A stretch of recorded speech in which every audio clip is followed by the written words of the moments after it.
Okay then, Helldivers, we are back and we have got loads to go over today as we are going to be rolling back into our daily news process. At this time though, it's going to be in the evenings. We've got so much to show you as we have got a brand new Helldivers jersey that you can now purchase. A little spenny, but it looks pretty damn cool and we're going to showcase it to you guys today as it's just been announced.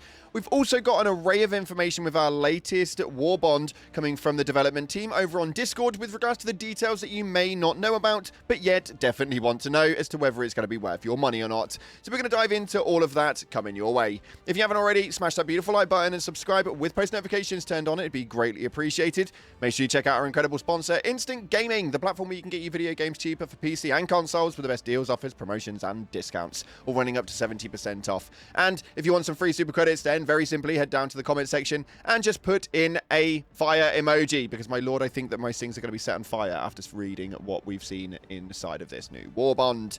We're going to announce that in a few days' time, so let's dive into the game and let's see what's happening right now inside of Helldivers 2. So starting off, we received a new tweet coming up from Helldivers' Twitter page telling you to suit up as Dynamic has now made a Helldivers 2 jersey. It's officially been deployed. Built for the front lines, designed for those who fight for Super Earth, available only at dynamic.com. And we took a look over there. These things look pretty OG, man. They look pretty retro. They look pretty cool, although they've got a hefty whopping price of £70 per t-shirt. A little bit too spenny for me, but maybe some of you guys may be interested. So let me know in the comment section if you've bought one or if you're planning on purchasing one at some stage soon. Doesn't seem like there's limited supplies, so make sure that you have got a chance to go in and grab one. I'll leave the link in the description for you guys so you can go and check that out.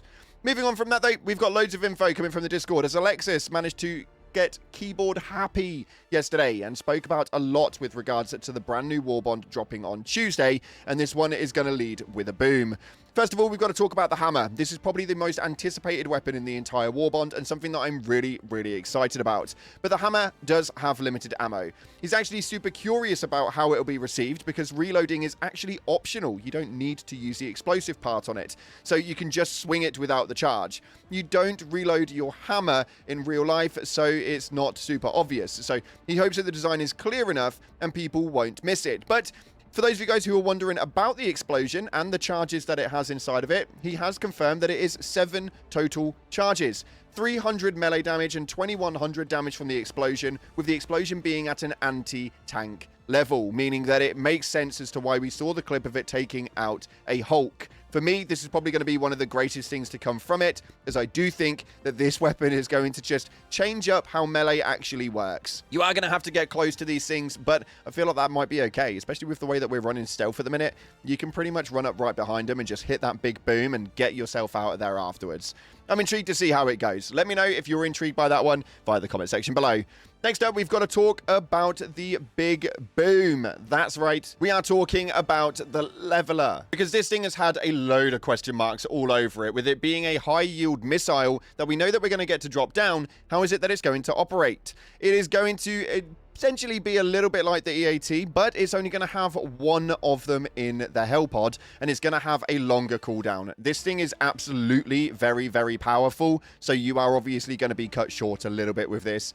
The obvious move from this and the obvious take from it was exactly what they did with the ultimatum. People were wondering if the jammers were going to be able to be destroyed with it. To be fair, it was one of the first questions on my head, but Alexis has cleared that one up, and he states, I mean, after the ultimatum situation, we made up our mind about the whole destroy jammers from a distance thing. So no, the answer to that is that you are not going to be able to take out the jammers moving forward with this brand new leveler, which for me is a little bit disappointing, man. And I haven't tested it out, but I'd love to know by one of you guys, if you guys use the high yield shell pods, are you able to take out this thing with one of those? I don't know, man, because theoretically it would make sense if it doesn't now.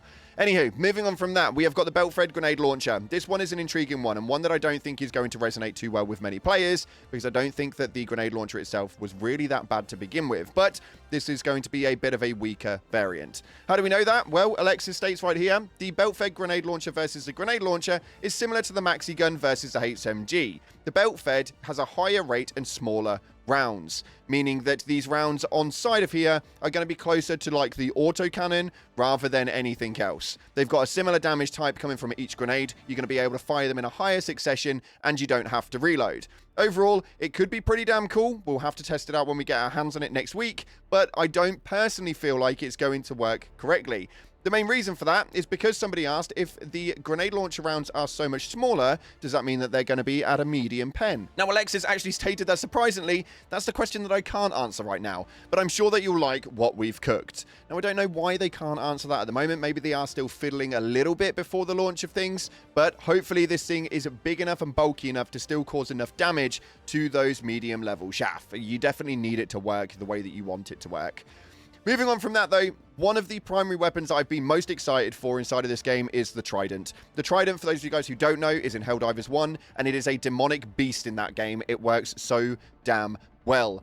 Obviously, there was a bit of a conversion and how it actually operated, but just so you guys know, it is going to be of a rapid fire trajectory. It states right here that it was unexpectedly tricky to adapt our existing beam tech for rapid fire, because obviously they don't have anything like that inside of the game at this moment in time, and the Helldivers 1 variant of it worked pretty damn quickly. So this is going to be a very cool weapon indeed, and I can't wait to get my hands on it. I've actually not been this excited for a primary weapon for quite some time. So bring on that Trident, man. Get it in my hands. And moving on from that, we have also got to talk about the shield grenades. He gave us a very cool detail, actually, of what the shield grenades would actually be used for. He states right here, before I go, I wanted to share some design insight into the shield grenades. Despite being more of a utility tool, I think that it have a lot of synergies with other items in the game. For example, making the maxi gun more viable on the automaton front. Also, I saved so many blueberries with them as well. The best use case for this is so far is to use them on the Hellpod objectives and other terminals in general. So essentially, when you're using a terminal, popping down a mini shield, and you can just sit inside of it, utilize the terminal. And if you're using a hell bomb, what this tells me is that you can detonate the hell bomb and then sit inside your pod and you won't die. I'm really, really hoping that that's going to be the case. I don't think that's what he meant, but I'm really taking away from it that hopefully will be the case indeed. And one more fact that we've got. This is for the new armor passive. Now, this thing is going to be an interesting one because for each damage tick that you take, you gain stamina. So how can we corroborate that with some boosters that we've already got, such as Dead Sprint? Well, for those of you guys who don't know, Dead Sprint actually takes your health away in terms of stamina. So essentially, once you've run out of stamina, it will then start chipping away at your health. But with this new armor passive, it kind of works in a bit of a tick over. So Alexis stated that they've actually tested the synergy specifically. And what happens is you run out of stamina, you then take 1 tick of damage from the Dead Sprint, and it gives you a bit of stamina from the armor, and then it will rinse and repeat. It feels like it works as I would expect. Let us know if it doesn't, and I'm really intrigued to see how that one plays out. We did post up a video the other day for the brand new Warbond, and it was actually really, really good, and I've not been this excited for a Warbond for a little while, so we took a look at what you guys said in the top comment section of that video. This first one right here, coming from MoodyMan90, states, imagine the thematic irony if they decided to shadow drop this Warbond next week instead of announcing it today. It would have doubled the irony of the fact we knew Redacted had been coming for months before it had released. 100%, that would have been hilarious. We knew that the Redacted stealth Warbond was coming the entire time. If they had a shadow dropped this, it would have given us that Helldivers comedic value that we know and love the entire time.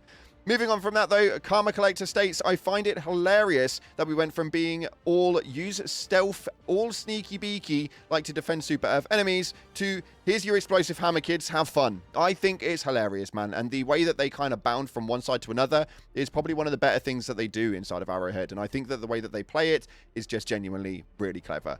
And finally, this one right here from Ragnarok states, this is the Orc Warbond with Wah included. I absolutely love it, man. I can't wait to see how this one plays out. The game right now is in a bit of a weird position where content is slowly starting to come in, Warbonds are starting to make their way through, and the game is kind of sat in that medium level of we're not so back yet, but it's definitely not over. It's a really weird place, and it's not somewhere that we've actually been in with regards to Helldivers for a little while. There's generally one extreme or the other. So it's nice to see that the game is doing, okay. Nonetheless, unfortunately, that's all we've got time for today. If you haven't already, make sure you're smashing that like button and subscribing with post notifications turned on. I do appreciate all of you damn faces, guys. But as always, up until the next time, I'll see you in the clouds.